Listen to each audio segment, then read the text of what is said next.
안녕하세요. 정년 목사입니다. 10월 16일 말씀 묵상 함께 하겠습니다. 열왕기상 17장 1절에서 7절의 말씀입니다.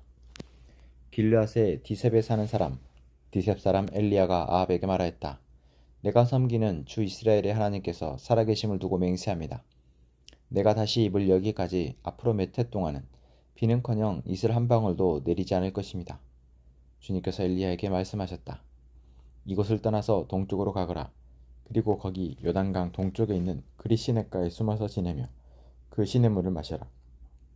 내가 까마귀에게 명하여서 네게 먹을 것을 날라다 주게 하겠다. 엘리야는 주님의 말씀대로 가서 그대로 하였다.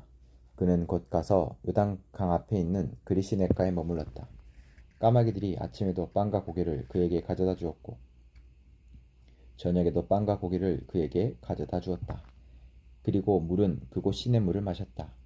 그런데 그 땅에 비가 내리지 않으므로 얼마 있지 않아서 시냇물까지 말라버렸다. 아멘. 북이스라엘의 왕이 6번이나 바뀝니다. 계속해서 반란을 거듭하고 이스라엘의 왕이 아합 왕으로 바뀌어집니다.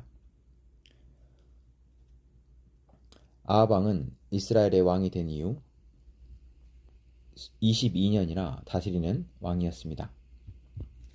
그러나 그 22년의 다스리는 기간이 하나님 보시기에 너무나 악해서 평가는 그 어떤 왕보다 더 심하게 악한 일을 하였다라고 말하고 있습니다. 그리고 이 아합은 시돈 사람 엣바알의 딸 이세벨을 아내로 맞아들였는데 이 이세벨이 성경에서는 악독한 왕비로 또 바알과 아세라를 섬기는 것을 조장하고 왕을 조장하여서 하나님을 더 멀리하게끔 만드는 왕비로 기록되어 있습니다. 그러한 아합 왕이 다스리는 시기에 하나님은 여러 선지자들을 보내서 돌이키도록 시도하십니다. 기회를 주시는 것이죠. 그리고 그 첫 번째 기록된 선지자가 바로 엘리야입니다.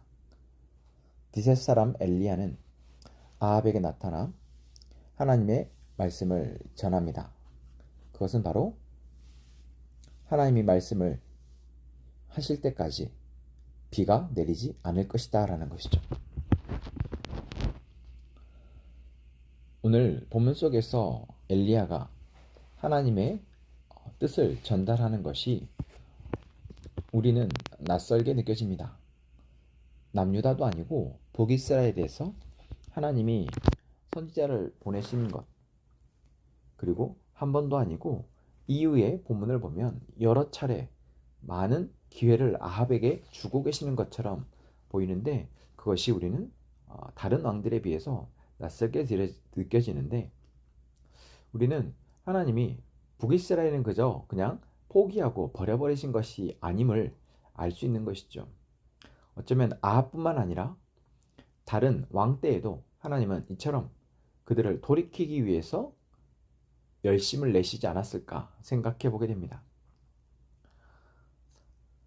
엘리야는 아합 왕에게 하나님의 말씀을 전하고 하나님이 명령하는 대로 동쪽 그리시네가에 숨어 지내게 됩니다. 그곳에서 하나님은 엘리야에게 까마귀를 통해서 먹을 것을 보내십니다. 이 장면은 하나님이 이스라엘 백성들을 광야에서 만나와 메추라기로 먹이시는 것과 비슷한 모습입니다.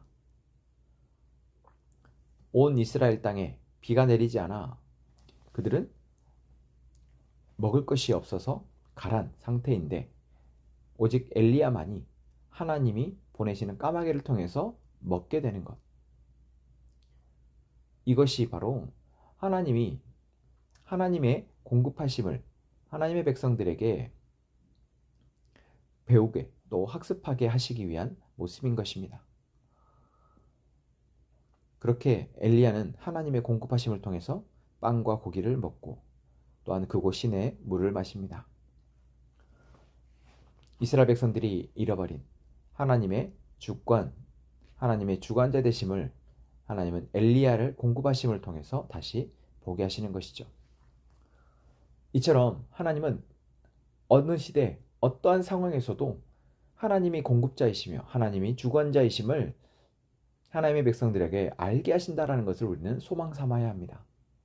지금 우리가 살아가는 이 시대에도 우리의 상황이 어떠한들 하나님은 하나님의 열심을 멈추지 않고 계시다라는 것입니다. 하나님이 어떻게 공급하고 계시는지, 하나님이 우리를 어떻게 먹이시고 입히시고 계시는지 우리가 보고 느끼며 그것으로 힘을 삼아 살아가야 할 것입니다. 하나님이 오늘 무엇을 공급하고 계십니까? 하나님이 우리에게 오늘 어떻게 인도하고 계십니까? 우리가 너무 눈이 어두워, 너무 기가 막혀 하나님으로부터 너무 멀어져서 그것을 깨닫지 못하고 있진 않은지 다시 한번 생각해보고, 그럼에도 불구하고 하나님이 계속해서 포기하지 않으시고 하나님의 시그널을 보내실 것을 믿고 오늘 우리가 기도하며 그 신호를 발견하고 이제 담대하게 오늘 하루를 또 이 한 주를 살아가는 그런 저희가 되었으면 좋겠습니다. 기도하겠습니다. 하나님 감사합니다. 하나님이 오늘 우리에게 말씀하십니다. 엘리야를 통해서 아합왕에게 말씀하셨던 것처럼 오늘 말씀을 통해서 우리에게 하나님이 우리를 어떻게 먹이시고 입히실지, 우리가 하나님을 떠나서는 살 수 없는 존재임을 말씀하십니다. 주님, 시대가 아무리 약하다 할지라도 우리는 하나님을 통해 살아가는 삶을 꿈꾸고 그것을 삶의 목적 삼아 살아가게 하여 주옵소서. 그것들을 잃지 않고 계속해서 나아가게 하여 주옵소서. 또한 엘리야와 같이 하나님의 말씀을 이 약한 세대에 전할 수 있는 담대한 믿음의 사람이 되게 하여 주옵소서. 모두가 하나님을 버리고 우상을 섬긴다 할지라도 우리는 하나님을 붙들고 하나님의 뜻을 전하는 하나님의 사자가 될 수 있도록 주님 우리에게 담대함을 허락하여 주옵소서. 함께 행보한 선언목자교회 모든 성도들에게 하나님이 이 은혜를 허락하여 주시며 이제 우리에게 함께 말씀하시는 하나님을 바라보고 우리가 한 걸음 한 걸음 나아가 하나님이 기뻐하시는 교회, 하나님이 기뻐하시는 공동체를 세워가게 하여 주옵소서. 감사합니다. 예수님의 이름으로 기도합니다. 아멘.